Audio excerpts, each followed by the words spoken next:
Welcome to my mini blog. हम निकल गए अमृतसर के लिए। हमने बुक कर ली रैपिडो और हम पहुंच गए पुरानी दिल्ली रेलवे स्टेशन, जहां हमने मिलना था अपने भाई पुनीत से। पुनीत हमारे रेलवे स्टेशन पहुंच चुके थे और हम दोनों भाइयों ने किया भरत मिलाप। ट्रेन हमारी 3 घंटे लेट थी और हम नाश्ता करने चले गए चांदनी चौक। ट्रेन हमारी मरते मरते स्टेशन पे पहुंची, मगर ट्रेन ने दिया एक सरप्राइज गिफ्ट जो कि बिल्कुल खाली थी और हम बिल्कुल आराम करते हुए गए।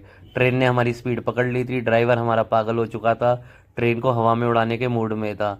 भाई हमारा मंद मंद मुस्कुरा रहा था क्योंकि हम 4 घंटे लेट थे।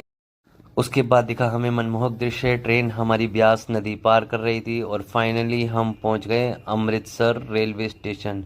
उसके बाद हम गए अपने होटल में। होटल हमारा बिल्कुल ब्रांड न्यू था और जो कि बहुत साफ़ सुथरा और नीट एंड क्लीन था। उसके बाद हम निकल गए केसर के ढाबे पे। केसर के ढाबे पे बहुत भीड़ थी। 1.5 घंटा हमने वेटिंग करी, मगर वेटिंग करने के बाद हमें मिला बहुत ही टेस्टी दाल मखनी, जो कि प्योर देसी घी में थी और बहुत स्वाद थी।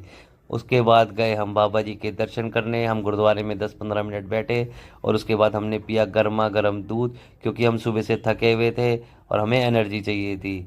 और दूध पीने के बाद हम जब सुबह बेहोश होकर उठे तो उसके बाद हम गए मार्केट। मार्केट में हमने खाए अमृतसरी कुलचे। कुलचे खाने के बाद हमने देखा कि भीड़ बहुत ज़्यादा है और उसके बाद गुरुद्वारे में हम जाके हमने स्नान करा।